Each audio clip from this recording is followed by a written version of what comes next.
ವೇದವಾಕ್ಯವನ್ನೆಲ್ಲ ಬೋಧನೆ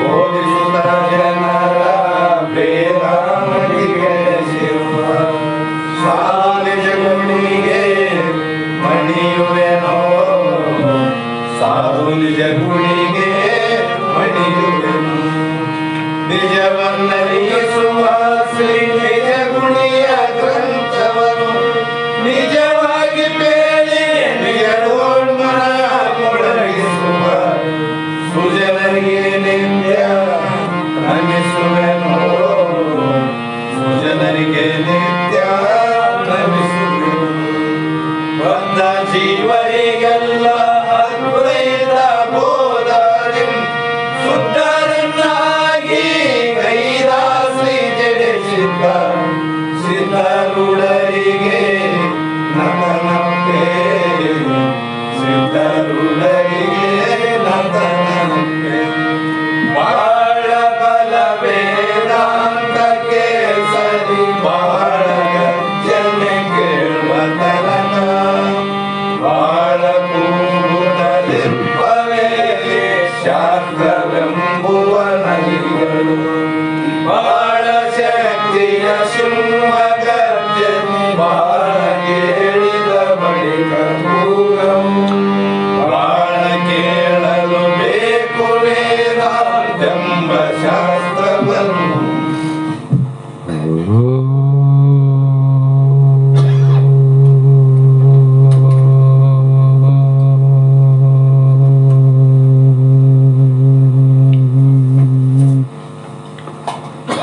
अनंत जन्म संप्राप्त कर्म बंध विदायिनी आत्मज्ञान प्रदानेन तस्मै श्री गुरुवे नमः। सिद्ध सद्गुरुपादाब्जं जननी जनकस्ततः तत्तोपदेशकर्तारं नत्वा भक्तिपुरस्सरम्। जगदादि जगद्गुरु अद्वैत सार्वभौम ಭಕ್ತರ ಮುಕ್ತರ ಕಲ್ಪವೃಕ್ಷ ಕಾಮಧೇನು ಸಿದ್ಧಾರೂಢ ಮಹಾಸ್ವಾಮಿಗಳ ಶ್ರೀಪಾದ ಪದ್ಮಗಳಿಗೂ ಆರೂಢ ಜ್ಯೋತಿ ಶಿವಪುತ್ರ ಮಹಾಸ್ವಾಮಿಗಳ ಶ್ರೀಪಾದಗಳಿಗೂ ಶ್ರೋತ್ರಿಯ ಬ್ರಹ್ಮನಿಷ್ಠ ಬ್ರಹ್ಮಲೀನ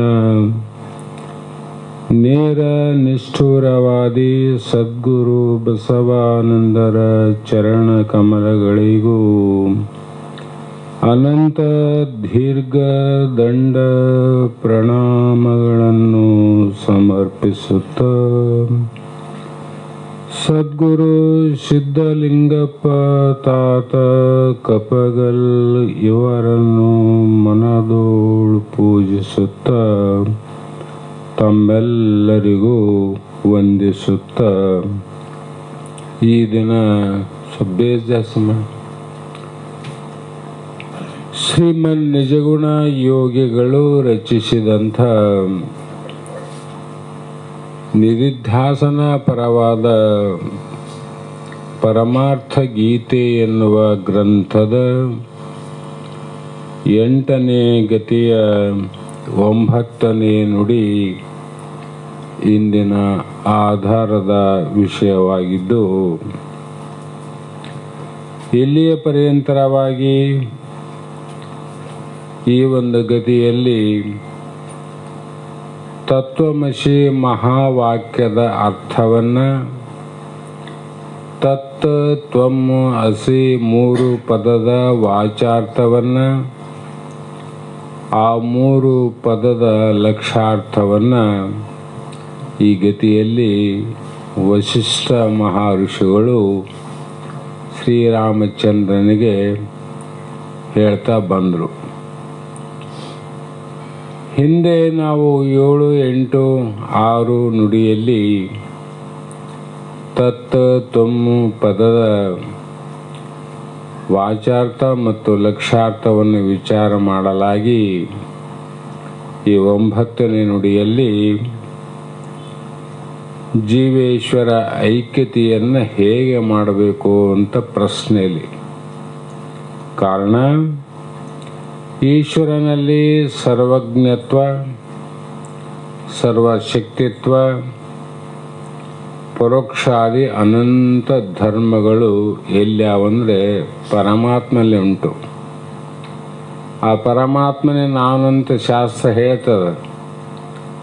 ಆ ಪರಮಾತ್ಮನೇ ನಾನು ಅಂದಾಗ ಪರಮಾತ್ಮನಲ್ಲಿದ್ದಂಥ ಶಕ್ತಿ ನಮ್ಮಲ್ಲಿರಬೇಕಲ್ಲ. ಇರದೇ ಇದ್ದರೆ ಏನಾಯಿತು, ಪರಮಾತ್ಮನೇ ಬೇರೆ ಜೀವಾತ್ಮನೇ ಬೇರೆ ಅಂತ ಅರ್ಥ ಆಗ್ತದೆ. ಆ ಸಂಶಯ ಹಂಗೆ ಉಳ್ಕೊಂತದೆ. ಕೇಳುವಾಗ ಅರ್ಥ ಆಗ್ತದೆ, ವಿಚಾರ ಮಾಡಕ್ಕೆ ಹೋದರೆ ಸಂಶಯ ಬರ್ತದೆ. ಯಾಕಂದರೆ ಜೀವನು ಅಲ್ಪಜ್ಞನು, ಸರ್ವಜ್ಞ ಪರಮಾತ್ಮ, ಜೀವ ಅಲ್ಪಜ್ಞನಾಗಿದ್ದು ಸರ್ವಶಕ್ತಿ ಪರಮಾತ್ಮನಲ್ಲಿದ್ದರೆ ಜೀವನಲ್ಲಿ ಅಲ್ಪಶಕ್ತಿ ಅದು. ನಮ್ಮಲ್ಲಿ ಜಗತ್ತನ್ನು ಸೃಷ್ಟಿ ಮಾಡುವಂಥ ಶಕ್ತಿ ಅದೇನು ಪರಮಾತ್ಮಲ್ಲಾದಿಲ್ಲ. ಮತ್ತು ಪರಮಾತ್ಮನೇ ನೀನಂತ ಶಾಸ್ತ್ರ ಹೇಳ್ತದಲ್ಲ, ಮತ್ತು ಹೆಂಗಾದ ಪರಮಾತ್ಮ ನೀನು? ಆವಾಗ ಏನು ಸಂಶಯ ಬರ್ತದಂದರೆ, ಸಂಶಯ ಭಾವ ಅಸಂಭಾವ ಹೋಗಿರ್ತವ, ವಿಪರೀತ ಭಾವ ಬಂದು ಮುಂದೆ ಕುಂದಿರ್ತದೆ ನೋಡ್ರಿ. ಇದು ನಿಮಗೆ ಕುಂತದ್ದಲ್ಲ. ಮಹಾಜ್ಞಾನಿಗಳಿಗೆ, ಪಂಡಿತರಿಗೆ ಈ ವಿಪರೀತ ಜ್ಞಾನ ಅನ್ನುವುದು ಬಂದು ಕುಂತು ಛೇ ಪರಮಾತ್ಮ ನಾನು ಆಗಲಿಕ್ಕೆ ಸಾಧ್ಯನೇ ಇಲ್ಲ ಅಂತ ಮೊದಲು ಏನು ತಿಳ್ಕೊಂಡಿದ್ದ ಮತ್ತೆ ಅಲ್ಲಿಗೆ ಬರ್ತಾನೆ. ಕಾರಣ ಸಂಶಯ ಬರ್ತಾವಲ್ಲಿ. ಹಾಗಾಗಿ ಈಗ ಐಕ್ಯತೆಯನ್ನು ಹೇಗೆ ಮಾಡಿ ತಿಳಿಬೇಕು ನಾವು? ಆ ಪರಮಾತ್ಮನೇ ಜೀವಾತ್ಮ, ಈ ಜೀವನೇ ಆ ಪರಮಾತ್ಮ, ಅವನೇ ನಾನು, ನಾನೇ ಅವನು ಅನ್ನುವ ದೃಢಜ್ಞಾನ ಆಗ್ಬೇಕಾಯ್ತು ನಮಗೆ. ಶಾಸ್ತ್ರದ ವ್ಯಾಖ್ಯಾನಗಳು ಬೇರೆ, ದೃಢಜ್ಞಾನಗಳು ಬೇರೆ.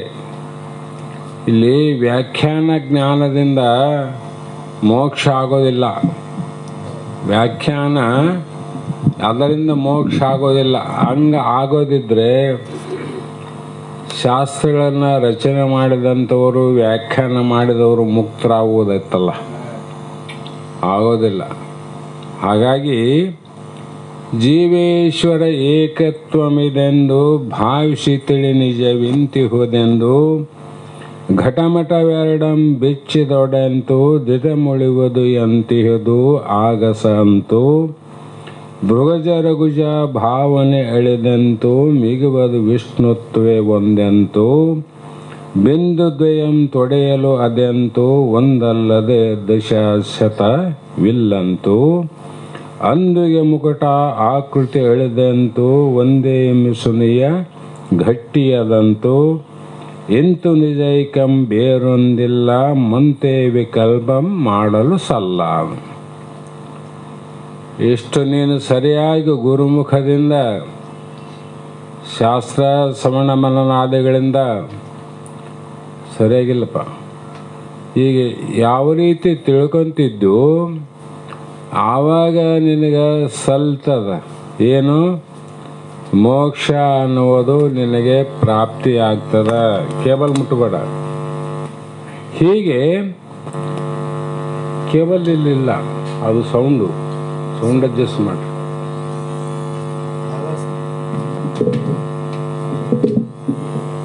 ಜೀವ ಈಶ್ವರ ಏಕತ್ವವಿದೆಂದು ಬೇಸ್ ಜಾಸ್ತಿ ಮಾಡಿ.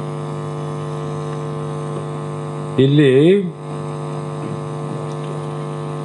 ಜೀವ ಈಶ್ವರಗಳ ಏಕತ್ವ ಅಂದ್ರು. ಅನೇಕತ್ವ ಬೇರೆ, ಏಕತ್ವ ಬೇರೆ. ಏಕತ್ವ ಅಂದರೆ ಒಂದೇ, ಅನೇಕತ್ವ ಅಂದರೆ ಹಲವು. ಇಲ್ಲಿ ಏಕತ್ವವೆಂದು ಅಂದ್ರೆ ಅಭೇದವೆಂದು ಭಾವಿಸ್ಬೇಕು ನಾವು. ಅಲ್ಲಿ ಅಡ್ಜಸ್ಟ್ ಮಾಡಿ ಕೇಬಲ್ ಯಾಕೆ ಮಾಡ್ತೀರಿ ನೀವು?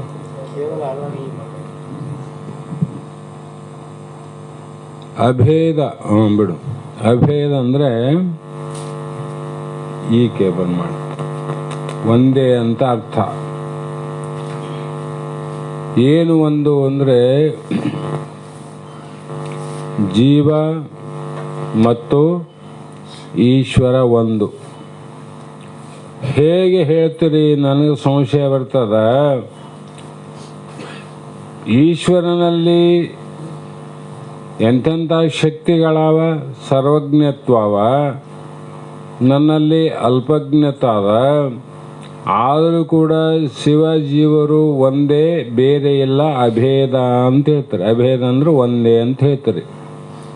ಅದನ್ನು ಹೇಗೆ ತಿಳ್ಕೋಬೇಕು ಅಂದರೆ ಮಹಾತ್ಮ ಹೇಳ್ತಾರೆ, ಭಾವಿಸಿ ತಿಳಿ ನಿಜವಿಂತಿಯದು ಅಂದು ಅಂದರು. ಭಾವಿಸಿ ಅಂದರೆ ವಿಚಾರ ಮಾಡು ಅಂತ ಹೇಳಿದರು. ವಿಚಾರ ಎಲ್ಲಿ ಮಾಡಕೋತಿದ್ದಿ?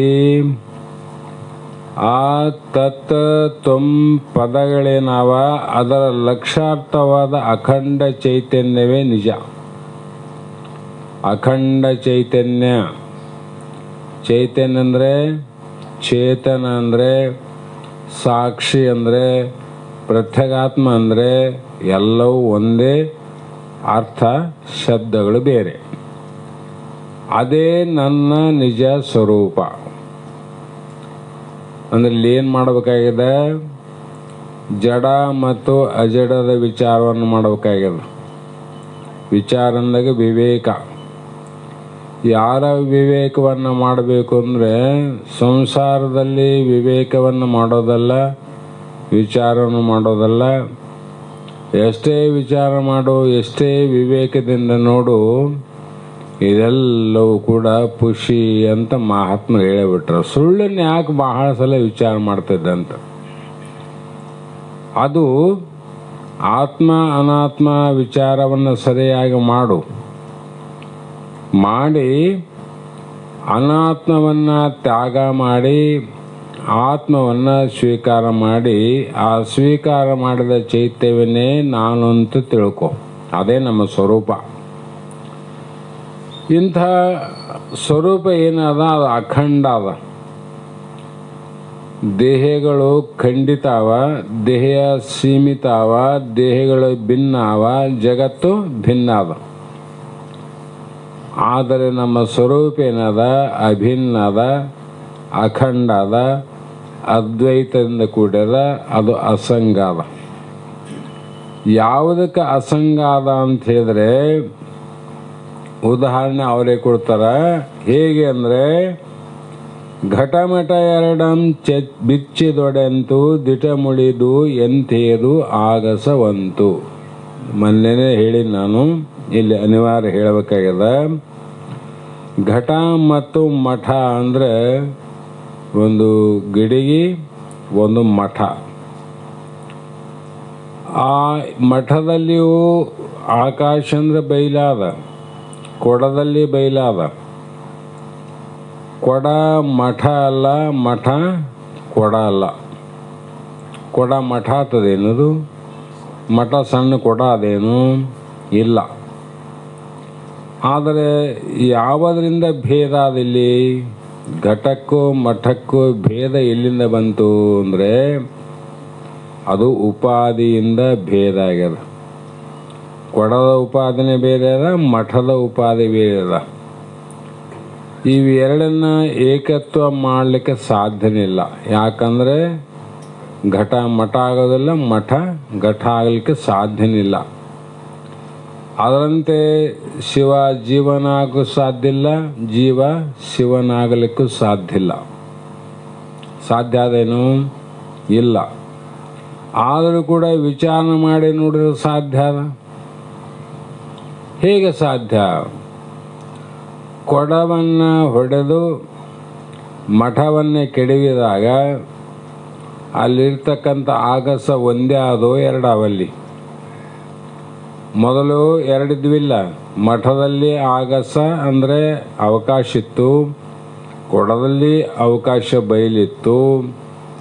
ಈಗ ಕೊಡವನ್ನು ಹೊಡೆದಾಗ ಮಠವನ್ನು ಕೆಡವಿದಾಗ ಇರ್ತಕ್ಕಂಥ ಆಕಾಶ ಅಭೇದ ಒಂದೇ ಆದೋ ಮತ್ತೆ ಭೇದ ಆದಲ್ಲಿ.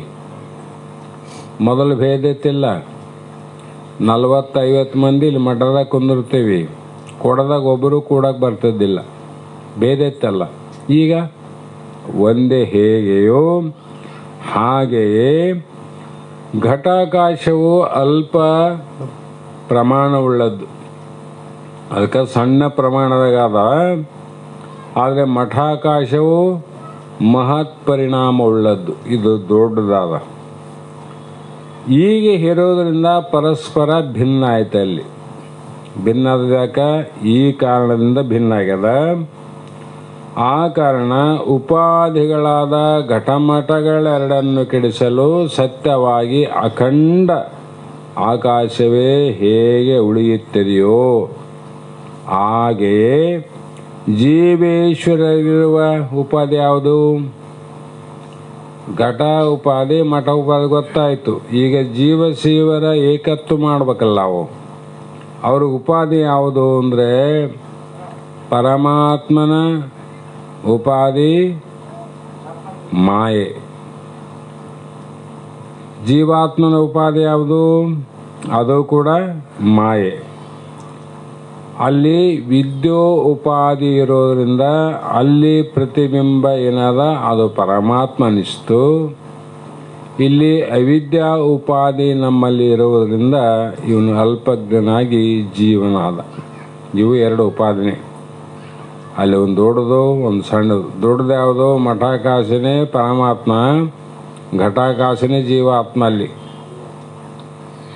ಇಲ್ಲಿ ಜಗದ್ರೂಪ ಜಗದ್ದೃಷ್ಟಿಯಿಂದ ಲೋಕದೃಷ್ಟಿಯಿಂದ ನೋಡಿದ್ರೆ ಪರಮಾತ್ಮ ದೊಡ್ಡವನು, ಹೌದಿಲ್ಲ? ದೇಹ ದೃಷ್ಟಿಯಿಂದ ನೋಡಿದ್ರೆ ಜೀವ ಸಣ್ಣವನು. ಇವೆರಡು ಉಪಾದಿಲ್ಲ. ಈ ಎರಡೂ ಉಪಾಧಿಗಳನ್ನು ನಾವು ತೆಗೆದಾಗ ಹೇಗೆ ತೆಗಿ?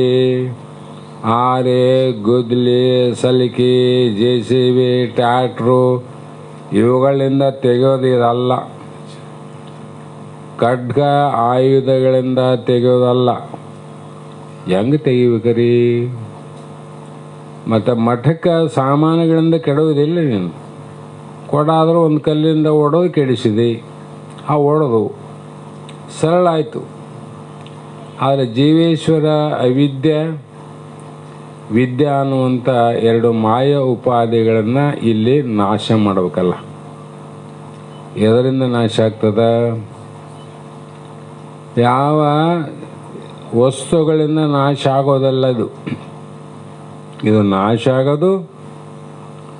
ಇದು ಒಬ್ಬ ಶ್ರೋತ್ರಿಯ ಬ್ರಹ್ಮನಿಷ್ಠ ಗುರುವಿಗೆ ಶರಣಾಗಿ ಆತನಲ್ಲಿ ಏನೊಂದನ್ನು ಬಯಸದೆ ಭವಬಂಧನದ ಬಿಡುಗಡೆಗಾಗಿ ಆತನ ಸೇವಾದಿಗಳನ್ನು ಮಾಡಿ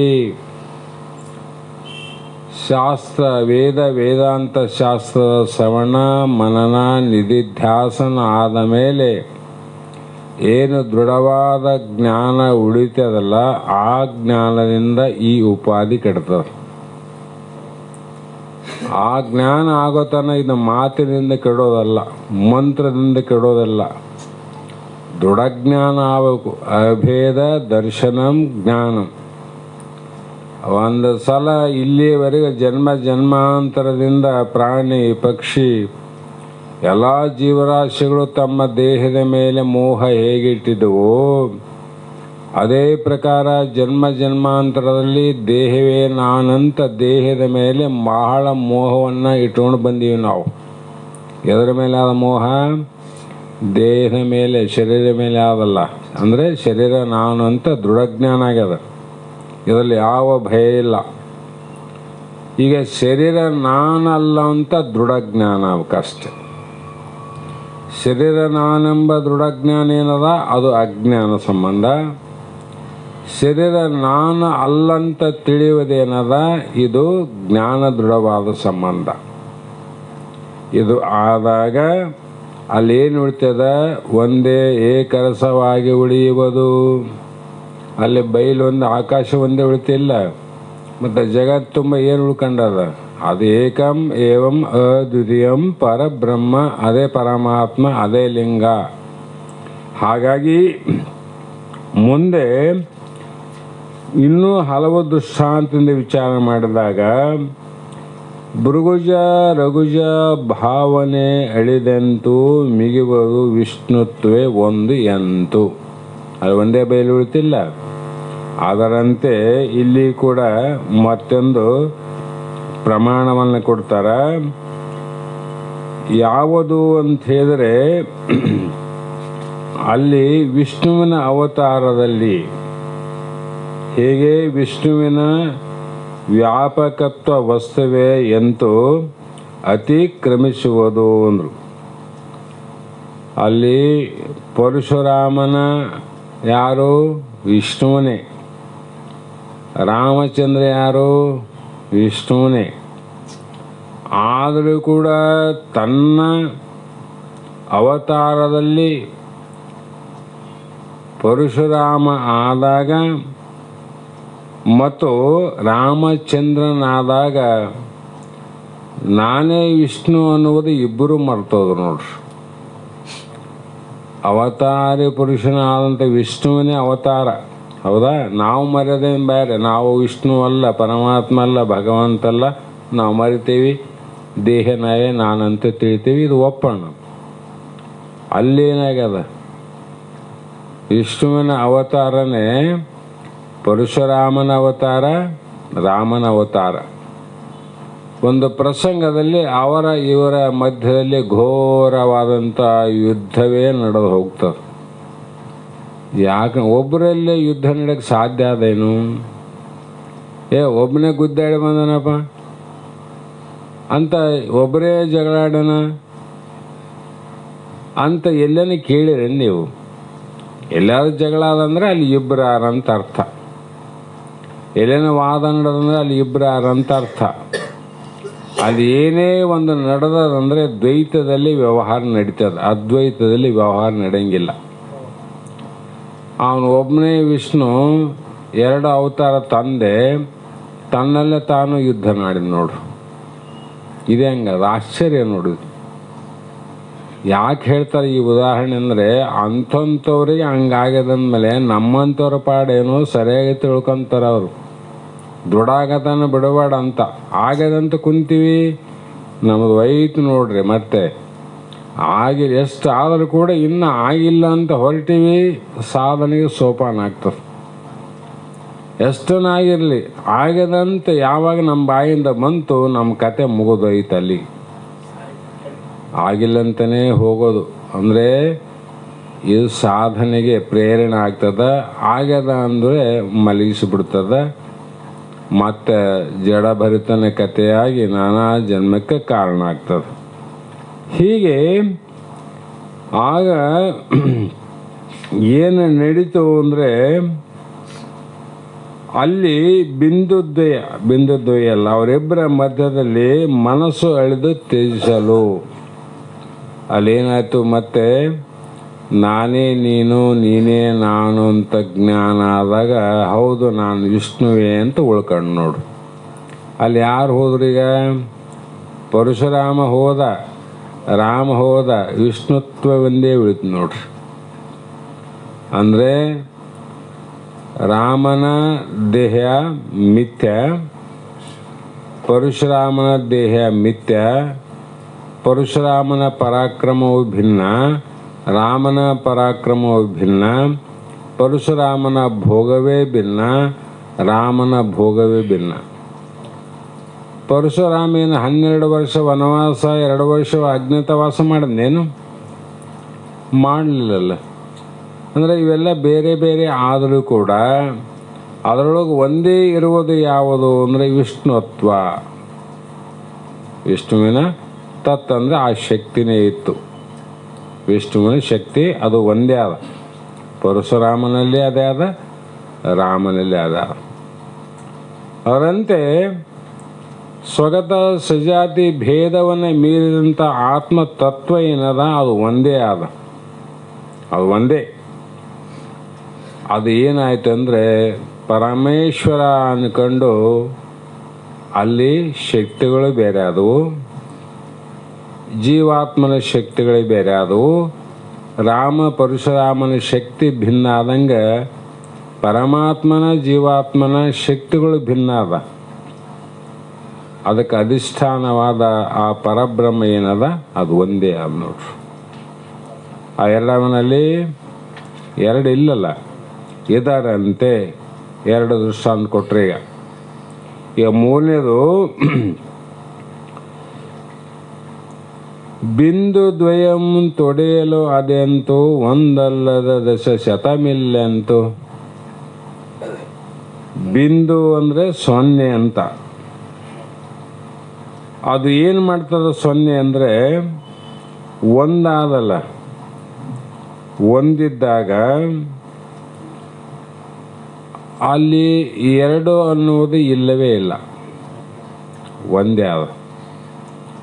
ಒಂದರ ಮುಂದೆ ಒಂದು ಸೊನ್ನೆ ಇಟ್ಟಿವಿ ಅಂದರೆ 10 ಆಯಿತು, ಎರಡನೇ ಸೊನ್ನೆ ಇಟ್ಟರೆ 100 ಆಯಿತು, 3 ಸೊನ್ನೆ ಇಟ್ಟರೆ 1000 ಆಯಿತು, 4 ಇಟ್ಟರೆ 10,000 ಆಯಿತು, 5 ಇಟ್ಟರೆ ಲಕ್ಷ ಆಯಿತು, 6 ಇಟ್ಟರೆ 10 ಲಕ್ಷ ಆಯಿತು, 7 ಇಟ್ಟರೆ 1 ಕೋಟಿ ಆಯ್ತು ನೋಡ್ರಿ. ಆಯ್ತಿಲ್ಲ? ಹಾಗೆ ಇಲ್ಲಿ ಕೂಡ ಹೇಗೋ ಹಾಗೆ ಒಂದು ಬ್ರಹ್ಮದ ಮುಂದೆ, ಬ್ರಹ್ಮದ ಹಿಂದೆ ನೀವು 100 ಸೊನ್ನೆ ಇಟ್ಟರು ಕೂಡ ಅದು ಒಂದೇ ಇರ್ತದೆ. ಹಿಂದೆ ಮುಂದೆ ವಿಚಾರ ಮಾಡಕ್ಕಿಟ್ಟಾರ ಅವರು. ಯಾಕಂದ್ರೆ ಬ್ರಹ್ಮನ ಮುಂದೆ ಒಂದರ ಮುಂದೆ ಸೊನ್ನೆ ಇಟ್ಟಂಗೆಲ್ಲ ಸಂಖ್ಯೆ ಬೆಲೆ ಹೆಚ್ಚಾಕಂತ ಹೋಗ್ತದ, ಹಲವಾಗ್ತದ. ಸೊನ್ನೆ ತೆಗೆದಂಗೆಲ್ಲ ಒಂದೇ ಉಳಿತದ. ಅದರ ಹಿಂದೆ ಇಡ್ರಿ, ಒಂದರಿಂದ ನೀವು 10,000 ಇಟ್ಟರು ಕೂಡ ಅದು ಒಂದೇ ಅದ. ಯಾಕೆ ಹಿಂದೆ ಇಟ್ಟರೆ ಬೆಲೆ ಇಲ್ಲ ಅಂದರೆ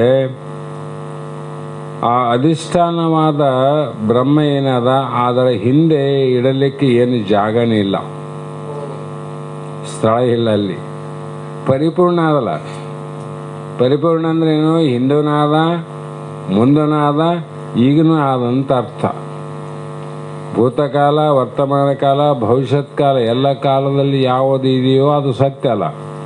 ಹಾಗಾಗಿ ಮುಂದೆನೇ ಇಡಬೇಕು ನಾವು.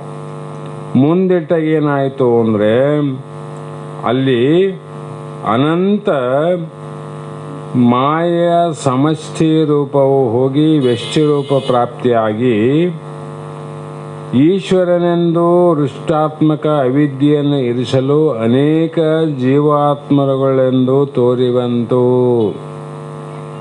ಒಂದರ ಮುಂದೆ ಬಂತಿಲ್ಲ, ಒಂದು ಈಶ್ವರ ಆಯಿತು, ಒಂದು ದೇವರಾದರು, ಅತಿನ ಲೋಕ, ಲೋಕದ ಜನ, ಅನಂತ ಋಷಿ ಮುನಿ ಸಂತ ಶಾಂತ ಅನಂತ ಮಂದಿ ಆಗಿಬಿಟ್ಟಿವಿ ನೋಡ್ರಿ ನಾವು.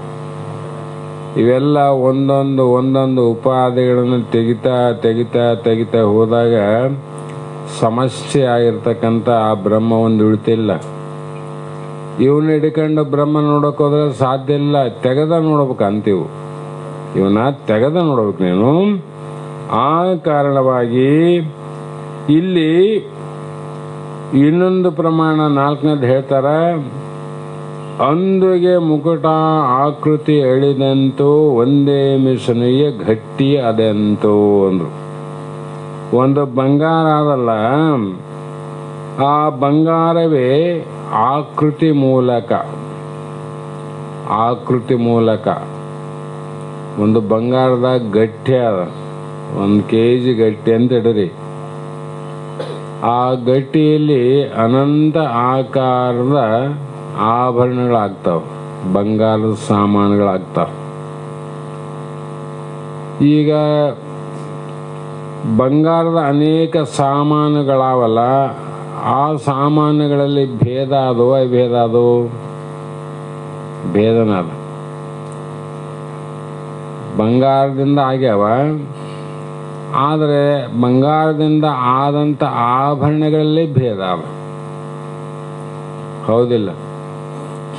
ಬೇರೆ ಯಾವುದೇ ವಸ್ತುವಿನಿಂದ ಆಗಿತ್ತು ಅಂದರೆ ಭೇದ ಬರಲಿ, ಒಪ್ಪೋಣ. ಬಂಗಾರದಿಂದ ಆಗ್ಯಾವ, ಬಂಗಾರದಲ್ಲಿ ಭೇದ ಅವ. ಹಾಗೆ ಆಕೃತಿ ಮೂಲಕ ಕಾಲಲ್ಲಿ ಇಡುವಂಥ ಪೈಜಣೆ ಆಯಿತು, ಕಿವಿಯಲ್ಲಿ ಹಾಕುವ ಬೆಂಡೋಲೆ ಆಯಿತು, ಕೊರಳಲ್ಲಿ ಹಾಕುವ ಸರ ಆಯಿತು, ಕೈಯಲ್ಲಿ ಹಾಕುವ ಬಳೆ ಆಯಿತು. ಹೀಗೆ ಒಂದು ಬಂಗಾರದ ಗಟ್ಟಿನೇ ನಾವು ನೋಡಬೇಕಾಗಿತ್ತು. ಈಗ ಬಂಗಾರ ಗಟ್ಟಿ ಇಲ್ಲಲ್ಲ. ಈಗ ಏನಾಗದಿಲ್ಲಿ? ಅದು ಬಂಗಾರವೇ ಆಭರಣ, ಆಭರಣವೇ ಬಂಗಾರ. ಬಂಗಾರ ಬಿಟ್ಟು ಆಭರಣ ಅವೇನು? ಬಂಗಾರ ಬಿಟ್ಟು ಆಭರಣ ಇರಕ್ಕೆ ಬರ್ತಾವೇನು? ಬರೋದಿಲ್ಲ, ಇರಕ್ಕೆ ಸಾಧ್ಯ ಇಲ್ಲ. ಆದರೆ ಭಿನ್ನ ಕಾಣ್ತಾವಲ್ಲ, ಈಗ ಭೇದ ಆವಿಲ್ಲ. ಅವನ್ನ ಯಾವ ರೀತಿ ನೋಡಬೇಕು ಈಗಂದ್ರೆ, ಆ ಅಧಿಷ್ಠಾನವಾಗಿರತಕ್ಕಂಥ ಆಭರಣಗಳಿಗೆ ಅಧಿಷ್ಠಾನವಾದದ್ದು ಯಾವುದು? ಬಂಗಾರ. ಎಲ್ಲ ಆಭರಣಗಳಿಗೆ ಅಧಿಷ್ಠಾನ, ಆಧಾರ ಅಂತ ಅನ್ರಿ. ಆಧಾರವಾದ ಬಂಗಾರವನ್ನೇ ನಾವು ನೋಡಿದಾಗ ಅದು ಒಂದೇ ಆದವು, ಅನೇಕ ಆವವು. ಈಗ ಅನೇಕ ಕಂಡವಲ್ಲ ಇಲ್ಲಿವರೆಗೂ. ಆಭರಣವನ್ನು ನೋಡಿದೀವಿ, ಅನೇಕ ಕಂಡವು. ಅಧಿಷ್ಠಾನವನ್ನು ನೋಡಿದಾಗ ಆಭರಣಗಳಲ್ಲಿಯೂ ಅದೇ ಆದ. ಬಂಗಾರ ಗಟ್ಟಿಯಲ್ಲಿನೂ ಬಂಗಾರ ಆದ, ಆಭರಣದಲ್ಲಿಯೂ ಬಂಗಾರ ಆದ. ಮುಂದೆ ಭಿನ್ನತೆ ಹೆಂಗೆ ಬಂತು? ಬರಬಾರ್ದಾಗಿತ್ತಲ್ಲ. ಎಲ್ಲಿಂದ ಬಂತು ಅಂದರೆ, ಮಾತು ಮಾತಿಗೆ ಶಬ್ದ ಸೂತಕ. ಶಬ್ದಗಳಿಂದನೇ ಬಂದೋಗಿ ನೋಡ್ರಿ. ಆವರಣ ಇರೋದು ಬಂಗಾರನೇ, ಕರೆದಷ್ಟು ಮನೆ ಅದ. ಸರ ಅಂದೀವಿ, ಬಳೆ ಅಂದೀವಿ, ಪೈಶುಣಿ ಎಂದೀವಿ, ಬೆಂಡೋಲೆ ಎಂದೀವಿ. ಎಲ್ಲಾವಂತ ಬೆಂಡೋಲೆ ಅನ್ನೋದು ಮುಟ್ಟಿ ನೋಡಿದ್ರೆ ಇಲ್ಲೇ ಇಲ್ಲ, ಬರೇ ಬಂಗಾರ ಅವ. ಕಡಗದಲ್ಲಿ ನೋಡಿದ್ರೆ ಕಡಗ ಇಲ್ಲ, ಬಂಗಾರ ಅದ. ಸರದಲ್ಲಿ ನೋಡಿದ್ರೆ ಬಂಗಾರ ಅದ, ಸರ ಇಲ್ಲ. ನಾವು ಇದ್ದದ್ದನ್ನು ವಿಚಾರ ಮಾಡದೆ ಇಲ್ಲದನ್ನು ನೋಡಕತ್ತೀವಲ್ಲ, ಅದೇ ದೊಡ್ಡ ಅಜ್ಞಾನ ಆಯ್ತು ನಮಗೆ. ಇದ್ದದ್ದೇನದ? ಬಂಗಾರ ಅದಲ್ಲ. ಇಲ್ಲದನ್ನು ಸತ್ಯ ಅಂತ ಕಂಡಿವಲ್ಲ ನಾವು. ಇದ್ದದ್ದನ್ನು ಸುಳ್ಳು, ಇಲ್ಲದನ್ನು ಸತ್ಯ ಅಂತ ಕಂಡಿವಿ. ಆಚಾರ್ಯರ ಮಾತಿಗೆ ಇಲ್ಲೇ ಬಿತ್ತು ನೋಡ್ತಾ. ಬ್ರಹ್ಮ ಸತ್ಯ, ಜಗನ್ ಮಿಥ್ಯ ಅಂತ ಅವ್ರು ಅಂದರು. ಜಗತ್ತು ಸತ್ಯ, ಬ್ರಹ್ಮ ಮಿಥ್ಯ ಅಂತ ನಮಗಾಗ್ಯದ. ಆದರೆ ನಮಗೆ ಆಗಿರಬಹುದು, ಅದರಲ್ಲಿ ಮಾತ್ರ ಇಲ್ಲ. ಅದು ಪರಿಶುದ್ಧವಾದ ಬಂಗಾರನೇ ಅದು.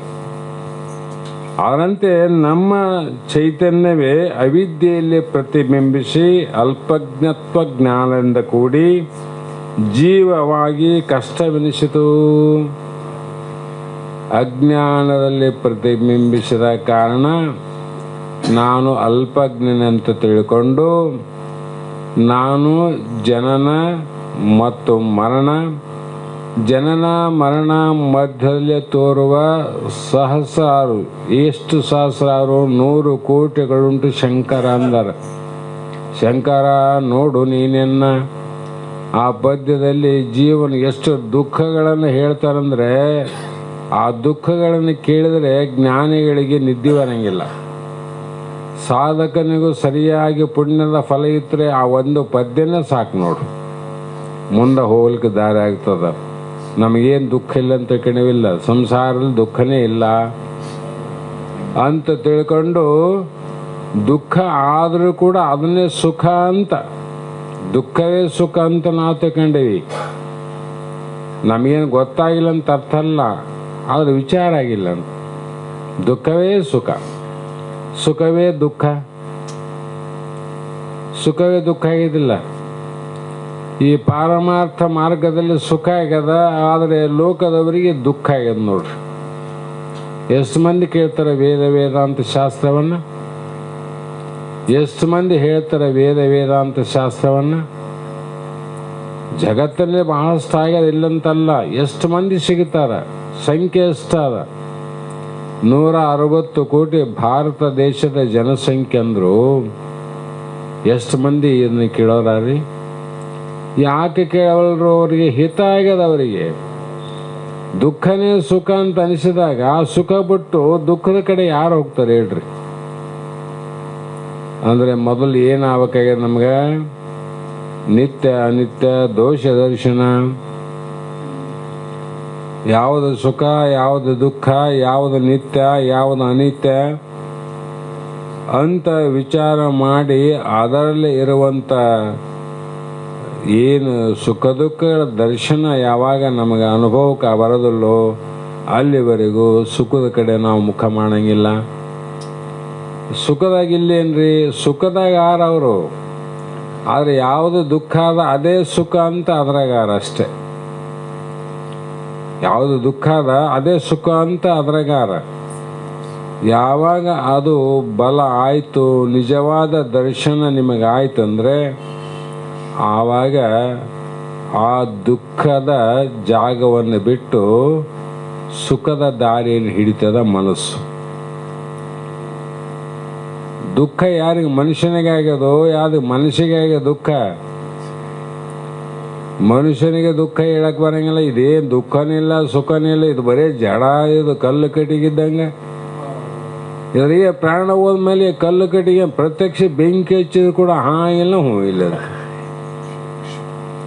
ಮಣ್ಣಾಗಿ ಇಷ್ಟೆತ್ರ ಹಾಕಿ ಮುಚ್ಚಿದಾರ, ಇಲ್ಲ, ಹ್ಞೂ ಇಲ್ಲ.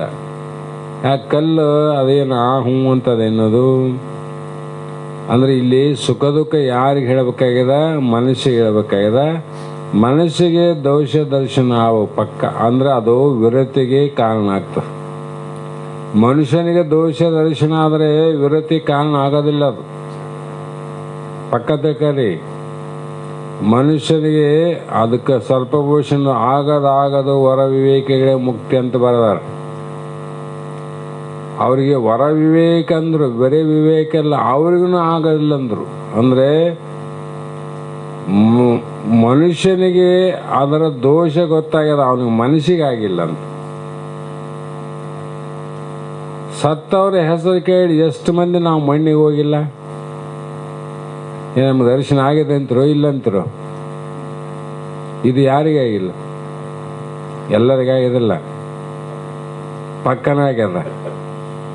ಅದಕ್ಕೆ ಸ್ಮಶಾನ ವೈರಾಗ್ಯ. ಎಲ್ಲರಿಗೂ ಉಪದೇಶ ಮಾಡ್ತೀವಿ, ನಾವು ನೋಡ್ತೀವಿ. ಇಷ್ಟೇ ಆದಪ್ಪ ಜೀವನ, ಏನದ? ಒಂದು ಹೌದು, ಒಂದು ಅಲ್ಲ, ಒಂದು ಒಳ್ಳೇದು ಕೆಟ್ಟದ್ದು ತಗೊಂಡು ಹೋಗೋದಂತ ಅಲ್ಲಿ ಕುಂತವರಲ್ಲಿ ಶಾಸ್ತ್ರ ಹೇಳ್ತೀವಿ, ಎಲ್ಲರೂ ಮಾತಾಡ್ತೀವಿ. ದಾರಿ ಹಿಡಿದು ಮನೆಗೆ ಬರುವಾಗ ಅದೇ ವ್ಯಕ್ತಿ ಕಾಲಗಳು ಚಪ್ಪಲಿ ಉಂಗುಟ ಇರ್ತಂತ. ಉಂಗುಟ, ಚಪ್ಪಲಿ ಉಂಗುಟ. ಅಷ್ಟಕ್ಕೆ ಆತ ಏನು ದುಃಖ ಪಟ್ನಂದ್ರೆ, ಕಾಲಲ್ಲಿ ಉಂಗುಟ ಇರ್ತಪ್ಪ, ಉಂಗುಟ ಹೋಯ್ತು ಅಂತೇಳಿ ಕಣ್ಣಾಗ ನೀರು ಹಾಕಿದ್ನಂತ. ಇದು ವೈರಾಗ್ಯ. ದೇಹ ಬಿಟ್ಟು ಹೋಗುವಾಗ ದೇಹದ ಪಾದದಲ್ಲಿ ಹಾಕಿ ಮೆಟ್ಟಂತ ಚಪ್ಪಲಿ ಹರಿದ್ರೆ ಇಷ್ಟು ನಮಗೆ ದುಃಖ ಆಗ್ತದಂದ್ರೆ ವೈರಾಗ್ಯ ಎಲ್ಲಿ ಬರ್ತದೆ? ಅಂದರೆ ಮನಸ್ಸಿಗೆ ಆಗಿಲ್ಲ, ಮನುಷ್ಯನಿಗೆ ಆಗ್ಯದ. ನೋಡಿವಲ್ಲ, ಪ್ರಸೂತಿ ವೈರಾಗ್ಯ ಯಾರು ನೋಡಿಲ್ಲ? ಎಲ್ಲರೂ ಹಡೆಯುವಂಥ ಸಂದರ್ಭದಲ್ಲಿ ಎಂತಹ ವೈರಾಗ್ಯ ಬಂದದಿಲ್ಲ. ಅದು ಕಾಯಮಾಗಿ ಉಳ್ಕೊಂಡದೇನು? ಇಲ್ಲ. ಪುರಾಣ ವೈರಾಗ್ಯ, ರಾಮ, ನಳ, ಪರಶುರಾಮ, ಕೃಷ್ಣ, ಸಿದ್ಧಾರೂಢರ, ಶಿವಪುತ್ರ ಸ್ವಾಮಿಗಳ ಅನಂತ ಮಂದಿ ಮಹಾತ್ಮರ ವಿಚಾರವನ್ನು ನಾವು ಮಾಡ್ತೀವಲ್ಲ,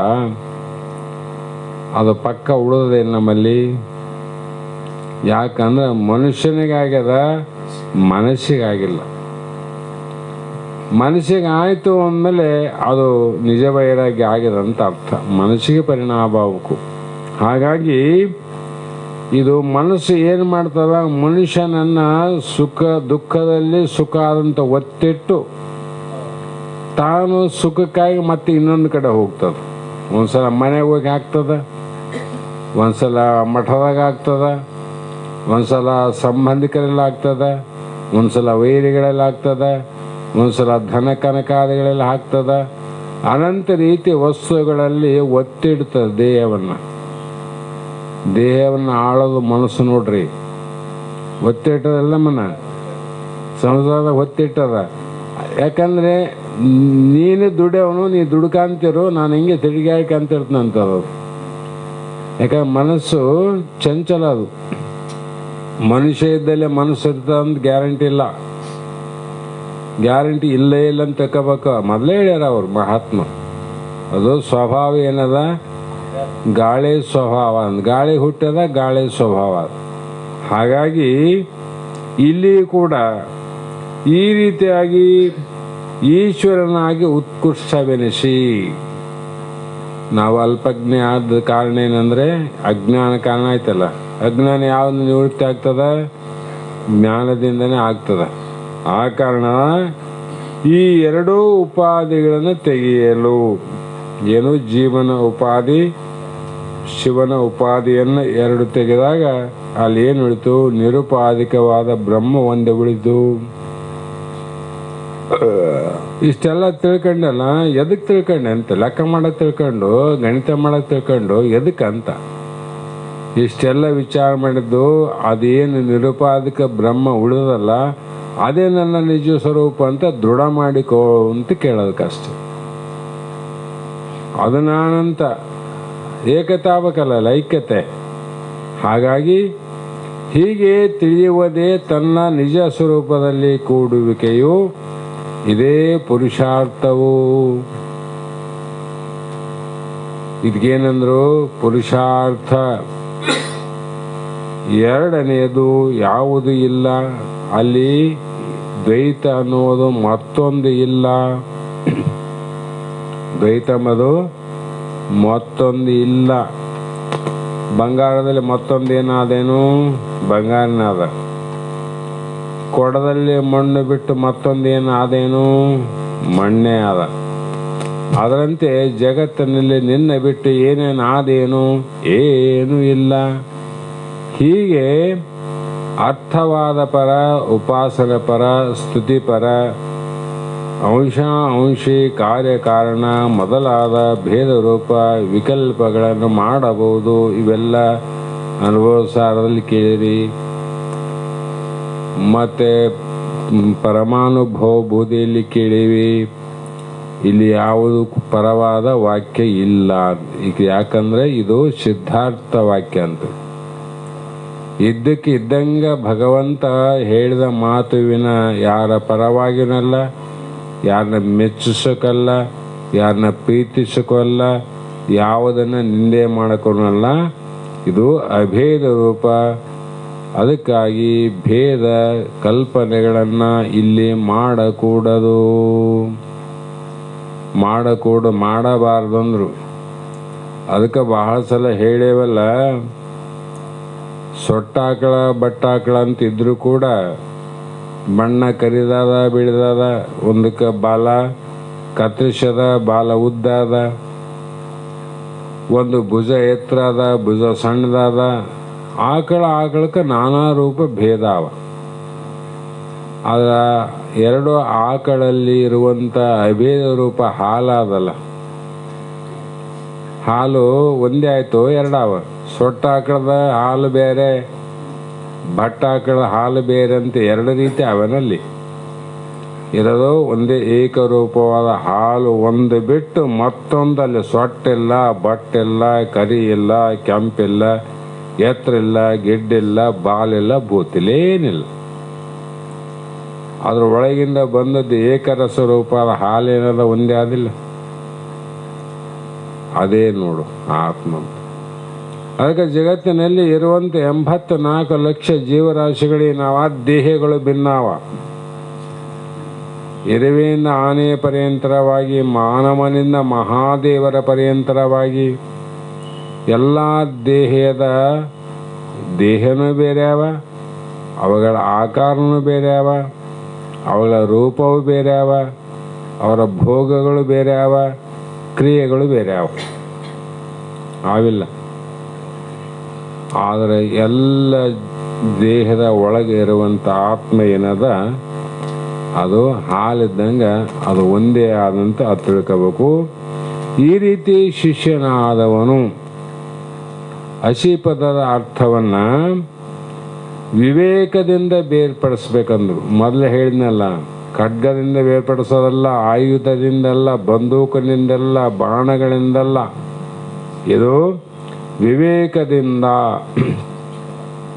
ಏನು ಬೇರ್ಪಡಿಸು?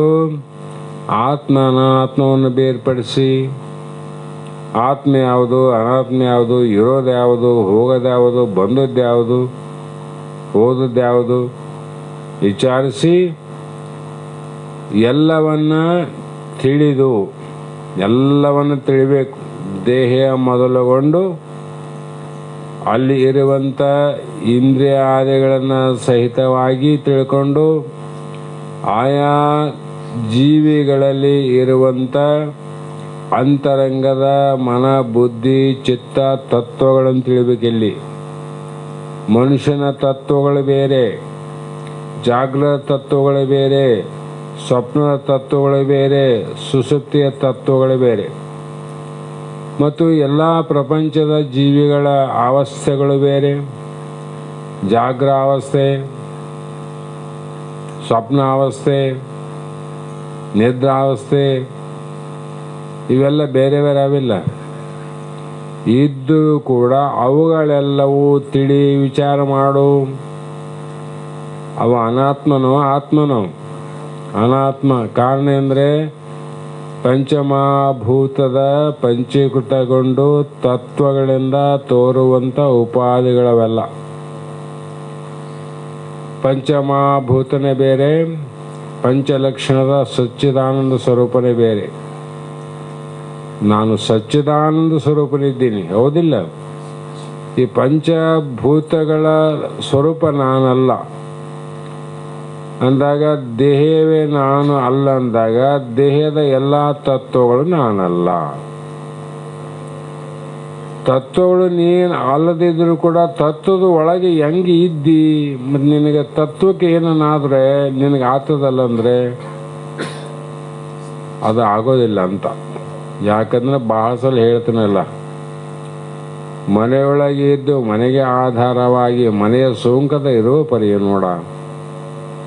ಮಠಕ್ಕೆ ಬಿರುಕು ಬಿಟ್ಟದ, ಮಠಕ್ಕೆ ಏನಾದ್ರು ಹೊಲಸಾಗ್ತದ, ಬಣ್ಣ ಆಗ್ತದ, ಏನಾದ್ರು ಆಗ್ತದ, ಈ ನಾಳೆ ಕೆಡಿದಾಗಿದ್ದು ಬೀಳ್ತದ, ಬೈಲಿಗೆ ಏನು ಆಗ್ತದೇನು? ಮತ್ತು ಮಠದ ಒಳಗೆ ಬೈಲಾದೋ ಹೊರಗಾದ? ಒಳಗಿದ್ಮೇಲೆ ಮಠಕ್ಕೆ ಏನಾದರೂ ಒಳಗಿದ್ದವನಿಗೆ ಆಗ್ಬೇಕಲ್ಲಪ್ಪ, ಆಗೋದಿಲ್ಲ. ಇದು ಅನುಭವ ಆದಿಲ್ಲ. ಅದರಂತೆ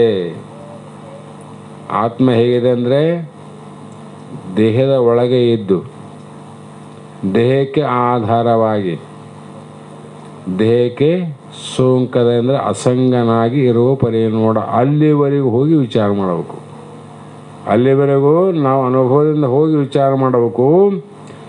ಮಾಡಿ ಇದು ಅನುಭವ ಯಾವಾಗ ಆಗ್ತದ್ರಿ ಅಂದರೆ, ನೀನು ಜ್ಞಾನದ ಅಭ್ಯಾಸದಲ್ಲಿ ಎಲ್ಲಿವರೆಗೂ ನೀನು ಸಾಧನೆ ಮಾಡ್ತಿದ್ದಿ ಆವಾಗ ನಿನಗಾಗ್ತದೆ. ಯಾವುದರ ಅಭ್ಯಾಸ ಆಗಬೇಕು? ಜ್ಞಾನ ಅಭ್ಯಾಸ ಅಂದರು. ಇಲ್ಲೊಂದು ಮಾತಿಟ್ರು, ಜ್ಞಾನ ಅಭ್ಯಾಸನೇ ಆಗಬೇಕು, ಕರ್ಮ ಅಭ್ಯಾಸ ಮಾಡ್ಕೊಂತ ಹೋಗ್ಬೋದಲ್ಲ, ಉಪಾಸನ ಭಕ್ತಿ ಅಭ್ಯಾಸ ಮಾಡ್ಬೋದಲ್ಲ. ನೀನು ಎಷ್ಟು ಜನ್ಮ ಆಗಬಿಡು, ಏನಾಗಲ್ಲ. ಜ್ಞಾನ ಕರ್ಮದೇ ಮುಕ್ತಿ ಘಟಿಸದು ನಿರ್ಮಲ ಜ್ಞಾನ ಒಂದಿಲ್ಲದೆ. ಅನುಭವ ಸಾರದಾಗ ಹೇಳ್ಯಾರ ಮಹಾತ್ಮರು. ಕರ್ಮದಿಂದ ಮೋಕ್ಷ ಇಲ್ಲ, ಉಪಾಸನದಿಂದ ಮೋಕ್ಷ ಇಲ್ಲ, ಜ್ಞಾನ ಇದ್ರೆ ಜ್ಞಾನದಿಂದಲೇ ಮೋಕ್ಷಕ್ಕೆ ಸಾಧನ ಅಂದರು. ಮತ್ತು ಜ್ಞಾನ ಅಭ್ಯಾಸನಿಲ್ಲ, ಬರೀ ಕರ್ಮ ಅಭ್ಯಾಸ ಅದ. ಭಾಳ ಒಳ್ಳೊಳ್ಳೆ ಕರ್ಮ ಮಾಡ್ತಾರ್ರಿ. ಉಪಾಸನ ಭಕ್ತಿ ಭಾರಿ ಭಕ್ತಿಯಪ್ಪ, ಭಾರಿ ಭಕ್ತಿ. ಹೌದು, ಭಕ್ತಿ ಇದ್ರೆ ನೀನು ಓದ್ತಿದ್ದಿ, ಕ್ಷೀಣೆ ಪುಣ್ಯ ಮರ್ತಲೋಕ ವಿಷಯ ಮತ್ತೆ ಇಲ್ಲಿ ಬರ್ತದ್ದಿ. ಅವೇನು ಮಾಡ್ಲಾರ್ದವ್ನು ಹುಟ್ಟಿ ಬಂದ, ಇಷ್ಟೆಲ್ಲ ಮಾಡೇನು ಈ ಹುಟ್ಟಿ ಬಂದು ನಿನಕ್ಕಿಂತ ಅವನೇ ಬೇಸಲ್ಲ. ಅವನು ಸಂಸಾರ ಮಾಡ್ಕೊಂತ ಹೆಂಡ್ರ ಮಕ್ಕಳ ಜೊತೆ ಇದ್ದ ಆಟಾಡಿ ಪಾಟಾಡಿ ಹೋಗಿ ಮತ್ತೆ ಅಲ್ಲೇ ಹುಟ್ಟಿದ. ನೀ ಎಲ್ಲವನ್ನೇ ಬಿಟ್ಟು ಹೋದವ್ರು ಮತ್ತೆ ಇಲ್ಲಿ ಬಂದು ಹುಟ್ಟಿದಲ್ಲ. ಅದೇ ಚಲೋ, ಇದು ಚಲೋ, ಅದೇ ಚಲೋ ಅಂತ. ಹಾಗಾಗಿ ಆ ಆತ್ಮಜ್ಞಾನ ಸಾಧನೆಯಿಂದ ಅಸಂಗತ್ವ ಬುದ್ಧಿ ಸ್ಥಿರ ಆಗ್ಬೇಕು. ನಮಗೆ ಏನಾಗಬೇಕು, ಬೈಲಿಗೆ ಏನು ಆಗೋದಿಲ್ಲ ಅಂತ ಹೆಂಗೆ ಸ್ಥಿರ ಅದಲ್ಲ, ಆದಂಗೆ ನನಗೆ ಏನು ಆಗೋದಿಲ್ಲ. ಘಟ ಅಂದರೆ ಇದು ಕೊಡ ಶರೀರ, ಇದು ಬಿದ್ದು ಹೋಗೋದೆ. ಬೆಚ್ಚಿದೊಡೆ ಅಂದ್ರೆ ಏನು, ಬರೀ ಮಠಕ್ಕೆ ಹೇಳ್ಯಾರಂತ ಗಾಡಿಗೆ ಅಂತ ತಿಳ್ಕೊಬೇಡ್ರಿ, ನಮ್ಮ ದೇಹಕ್ಕೆ ಹೇಳ್ಯಾರ ಅವರು, ದೇಹಕ್ಕೆ. ಹಾಗಾಗಿ ಆ ಸ್ಥಿರ ಬುದ್ಧಿ ಉಳ್ಳವನಾಗುವನು ಅಂತ ಈ ನುಡಿಯಲ್ಲಿ ಪ್ರತಿಪಾದನೆ ಮಾಡಿದರು. ಮುಂದೆ ಬಳಿಕಿಂತಾತ್ಮ ವಿಚಾರತೆಯಿಂದ ತಿಳಿಪಿದ ಸದ್ಗುರು ಯುಕ್ತಿಗಳಿಂದ, ಇದು 10ನೇ ನುಡಿ ಹೇಳ್ತಾರೆ. ಆಮೇಲೆ ಇಷ್ಟೆಲ್ಲ ತಿಳ್ಕೊಂಡವನಿಗೆ ಅನಂತರ ಅಂದ್ ನೋಡ್ರಿ.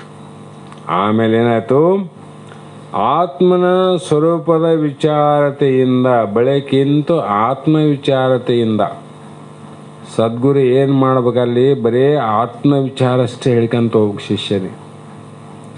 ಅನಾತ್ಮದ ವಿಚಾರವನ್ನು ಬಿಡಿಸ್ಬೇಕು, ಆತ್ಮವಿಚಾರವನ್ನು ಬೆಳೆಸ್ಬೇಕು. ಒಂದು ಬಿಡೋದದ, ಒಂದು ಹಿಡಿಯೋದದ. ಪಾರಮಾರ್ಥದಲ್ಲಿ ಏನು ಹಿಡಿಯೋದದ, ಏನು ಬಿಡೋದದ. ಪ್ರಪಂಚದಲ್ಲಿ ಹಿಡಿಯೋ ಬೇರೆ, ಬಿಡೋ ಬೇರೆ, ಆ ಪ್ರಶ್ನೆ ಬೇರೆ. ಆ ವಿಚಾರ ಬಂದಾಗ ಅಲ್ಲಿ ಮಾತಾಡೋದು. ಇಲ್ಲಿ ಹಿಡಿಯೋದೇನು, ಇಲ್ಲಿ ಬಿಡೋದೇನದ ಅಂದರೆ, ಇಲ್ಲಿ ಆತ್ಮ ತತ್ವವನ್ನು ಹಿಡಿಸೋದು, ಅನಾತ್ಮ ತತ್ವವನ್ನು ಬಿಡಿಸೋದು. ಏನು ಬಿಡಿಸ್ಬೇಕಾಗ್ಯದ, ಅನಾತ್ಮವನ್ನು ಬಿಡಿಸೋದು, ಆತ್ಮತತ್ವವನ್ನು ಬೆಳೆಸ್ಬೇಕಾಗ್ಯದ. ನಾವು ಆತ್ಮತತ್ವವನ್ನು ಬೆಳೆಸೀವಿ, ಅನಾತ್ಮ ತತ್ವವನ್ನು ಬೆಳೆಸೀವಿ ನೋಡ್ರಿ. ಎಲ್ಲರಿಗೂ ಬರೀ ದೇಹಾತ್ಮ ಬುದ್ಧಿನೇ ಬೋಧ ಮಾಡ್ತೀವಿ. ನೀನು ಡಾಕ್ಟ್ರ್ ಆಗು, ಇಂಜಿನಿಯರ್ ಆಗು, ವಕೀಲ ಆಗು, ನೀನು ರಾಜ ಆಗು, ಮಂತ್ರಿ ಆಗು, ಪ್ರಧಾನಿ ಆಗು, ಇದನ್ನೇ ಬೆಳೆಸಿವಿನ ನೀ ದೇವರಿದ್ದಿ, ಆತ್ಮ ಇದ್ದಿ, ಪರಮಾತ್ಮ ಇದ್ದಿ ಅಂತ ಯಾರು ಎಷ್ಟು ಮಂದಿ ಯಾರ್ಯಾರು ಮನೆಗೆ ಹೇಳಿವಿ ಲೆಕ್ಕ ಹಾಕ್ರಿ. ನಾವೇ ಶಾಸ್ತ್ರ ಹೇಳಿದವರೇ ಹೇಳೋಕ್ಕಾಗೋದಲ್ಲ. ಹೇಳಿದ್ರೆ ಕೇಳ್ತಾರಂತ ಅರ್ಥ ಅಲ್ಲ, ಹೇಳೋದು ಧರ್ಮ. ಯಾರಿಗೆ ಹೇಳಬೇಕು, ಯಾವಾಗ ಹೇಳಬೇಕು ಅದನ್ನು ತಿಳಿದ ಹೇಳಬೇಕು, ಎಲ್ಲ ಸಮಯದಲ್ಲಿ ಹೇಳೋದಲ್ಲ. ಆ ಆತ್ಮವಿಚಾರೆಯಿಂದ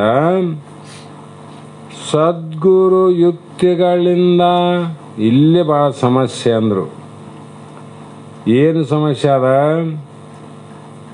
ಇಲ್ಲಿ, ವ್ಯತಿರೇಕ ರೂಪ ಯುಕ್ತಿಯಿಂದಲೂ ಸದ್ಗುರು ಏನು ಮಾಡ್ತಾನ, ವ್ಯತಿರೇಕ ಅಂದರು.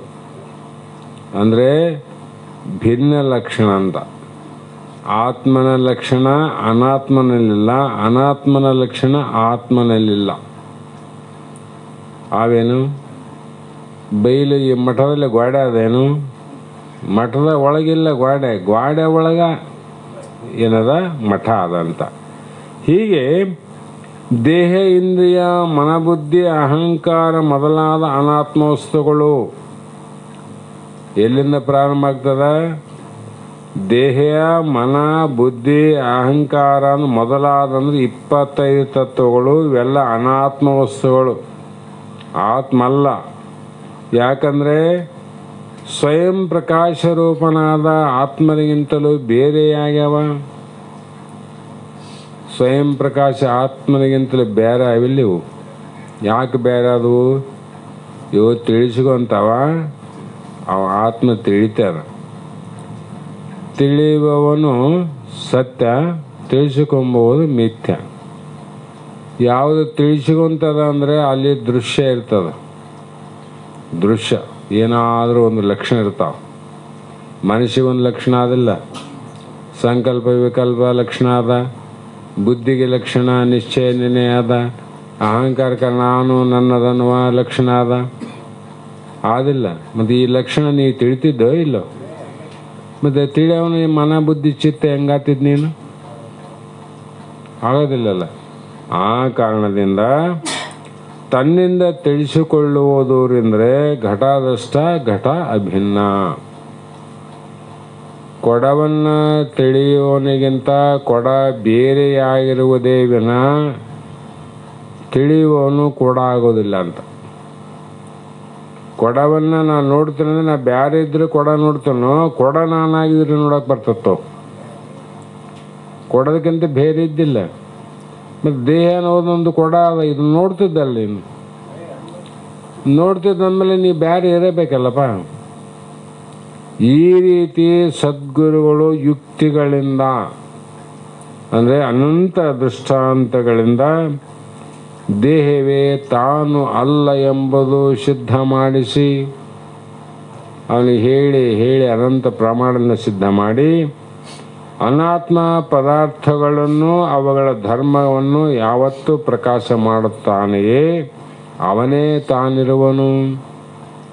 ಅನಾತ್ಮ ವಸ್ತುಗಳ ಧರ್ಮ ನಾ ಹೇಳಿದ ಮನುಷ್ಯನ ಧರ್ಮ ಬೇರೆ ಅದ, ಬುದ್ಧಿಯ ಧರ್ಮ ಬೇರೆ ಅದ, ಜ್ಞಾನೇಂದ್ರಿಯ ಧರ್ಮ ಬೇರೆ ಅವ, ಕರ್ಮೇಂದ್ರಿಯ ಧರ್ಮ ಬೇರೆ ಅವ. ಇವೆಲ್ಲವನ್ನು ನೀನೇ ತಿಳಿತಿದಂದರೆ ಅನಾತ್ಮ ವಸ್ತುನಲ್ಲ, ಅನಾತ್ಮ ವಸ್ತುಗಳ ಧರ್ಮವನ್ನು ನೀನಲ್ಲ. ಅಂದರೆ ನೀನೇನು ಕೈ ಹಿಡಿದು ಯಾರಿಗೆ ಒಂದು ಏಟು ಬಿಟ್ಟು ಅಂದರೆ ಅದು ಅನಾತ್ಮ ಕೈಯೇ ಧರ್ಮ. ಅಂದರೆ ಒಡೆಯಕ್ಕೆ ಹೋಗ್ಬಾರ್ದಂತ ಅರ್ಥ ಅಲ್ಲ, ಮಾತು ಹೇಳೋದಲ್ಲಿ. ಕೈ ಮಾಡಿದ ಕೆಲಸ ಆತ್ಮ ಮಾಡೋದು, ಆತ್ಮ ನಿರುಪಾಧಿಕ ನಿರವಯವದು ಅಂದಾಗ ಆ ಮಟ್ಟಕ್ಕೆ ಹೋದಾಗ ಅಲ್ಲಿ ಜಂಗ್ ಹೋಗ್ತದೆ, ಪುಣ್ಯ ಪಾಪಗಳ ನಿವೃತ್ತಿ ಕಾರಣ ಆಗ್ತದೆ. ಇಲ್ಲಾಂದ್ರೆ ನಾನು ಇಲ್ಲೇ ಪುಣ್ಯ ಮಾಡಿದೆ ಅಂತೇಳಿ ಅಲ್ಲೇ ಭಕ್ತಿ ಕರ್ಮ ಮಾಡೋದು, ಇಲ್ಲೇ ಪಾಪಿ ಅಂತ ಏನನ್ನ ಬಿಡುಗಡೆಗೆ ಪ್ರಯತ್ನ ಮಾಡೋದು, ಇವ್ಯಾವು ಕೂಡ ಅಸಂಗನಾದ ನಿನಗೆ ಸಂಬಂಧ ಇಲ್ಲ. ಆ ಕಾರಣಕ್ಕಾಗಿ ಕೊನೆ ಮಟ್ಟದಲ್ಲಿ ನಿನಗೆ ಪಾಪವಿಲ್ಲ ಪುಣ್ಯವಿಲ್ಲ ಅಂತ ಶಾಸ್ತ್ರ. ಪಾಪ ಇಲ್ಲ ಪುಣ್ಯ ಇಲ್ಲಂದರೆ ಬೀಜ ಇಲ್ಲದೆ ಬೆಳೆ ಬರ್ತದೇನು? ಬೀಜ ಇಲ್ಲದೆ ಎಲ್ಲೇನ ಬೆಳೆ ಬಂದದ್ರಿ ಅಂದರೆ ಯಾರನ್ನ ಒಪ್ತಾರೆ? ಬೀಜ ಇದ್ರೇ ಬೆಳೆ ಆಗ್ತದೆ. ಪಾಪ ಪುಣ್ಯ ಇದ್ದಾಗ ಮಾತ್ರ ಈ ಜಗತ್ತಿನಲ್ಲಿ ನಾವು ಹುಟ್ಟಬೇಕಾಗ್ತದೆ. ಪಾಪ ಇದ್ರೂ ಹುಟ್ಟಬೇಕು, ಪುಣ್ಯ ಇದ್ರೂ ಹುಟ್ಟಬೇಕು. ಆತ್ಮನಿಗೆ ಪಾಪವಿಲ್ಲ ಪುಣ್ಯವಿಲ್ಲ ಅಂದರೆ ನೀನು ಹುಟ್ಟೋನಲ್ಲ, ಸಾಯುವನಲ್ಲ. ಹೀಗೆ ಯಾವ ಅನಂತ ರೀತಿಯಿಂದ ವಿಚಾರವನ್ನು ಮಾಡಿ ಆ ಗುರುಗಳು ಏನು ಮಾಡ್ತಾರಂದರೆ, ದೇಹಾದಿಕ ಆತ್ಮೇತರವೆಂದು ದೇಹಾದಿಯನಿರುವ ಅವನೇ ನಾನೆಂದು ದಶಮ ಪುರುಷನ ಅಳಲವ ಬಗೆಯಂತೂ ಪುಷಿ ಕಡೆಗೆಲ್ಲವ ನೋಡಿದರುಡೆ ಅಂತು ಅನ್ನುವುದನ್ನು ಸಮಯದ ನಾಳೆ ದಿನ ಅದನ್ನು ವಿಚಾರ ಮಾಡೋಣ ಅಂತಕ್ಕಂಥ ಮಾತನ್ನು ಹೇಳಿ ಇಲ್ಲಿಯವರೆಗೂ ಶಾಸ್ತ್ರದ ವಾಕ್ಪುಷ್ಪಗಳನ್ನು ಗುರುಪಾದಕ್ಕೆ ಸಮರ್ಪಿಸಿ ಮಂಗಲ ಆದ ನಂತರ ನೀವು ಧನ್ಯವಾದಗಳನ್ನು ಸಮರ್ಪಿಸೋಣ. ಮತ್ತು ತಮಗೆಲ್ಲ ಗೊತ್ತಿದ್ದಂತೆ ಇವತ್ತಿನ ಕಾರ್ಯದಲ್ಲಿ ನಮ್ಮ ಜಕ್ಕಲ್ದಿನ ಶರಣರು 4 ಗಂಟೆಗೆ ಇಲ್ಲಿ ಬಂದು ಭಾಳ ಹೊತ್ತು ಇಲ್ಲಿ ಒಂದು ವಿಚಾರಗಳನ್ನು ಮಾಡ್ತಾ ಇದ್ದೀವಿ.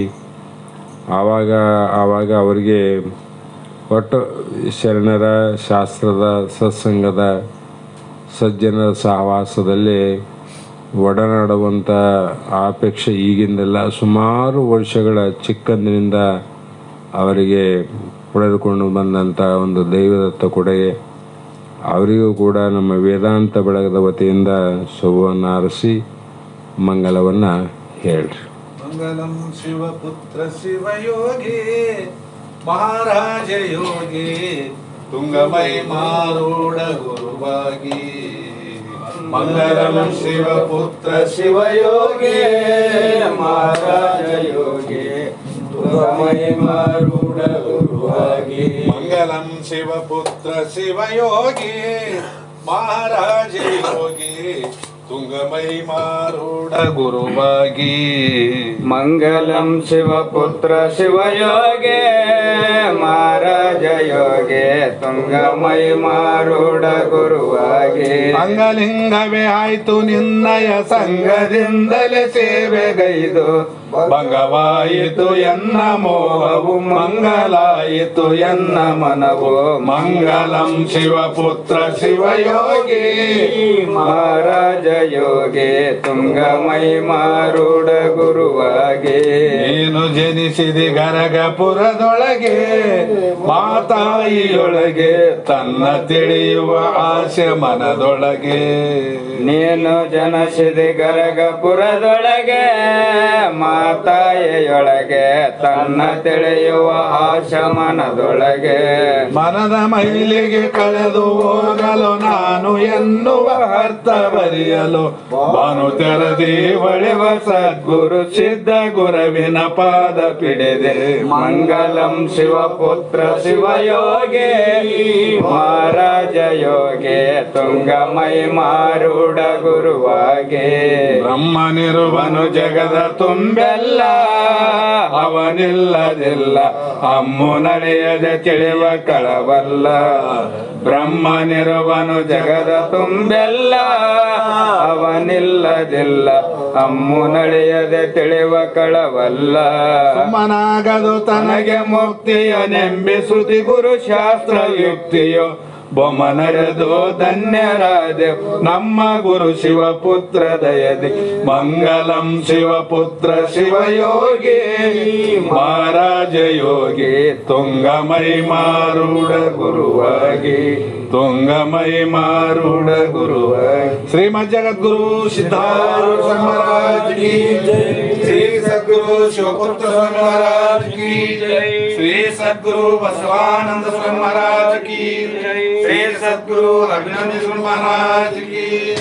सकल साधु संत महाराज की जय मंगलम जय नमः पार्वती शिव हर हर महादेव।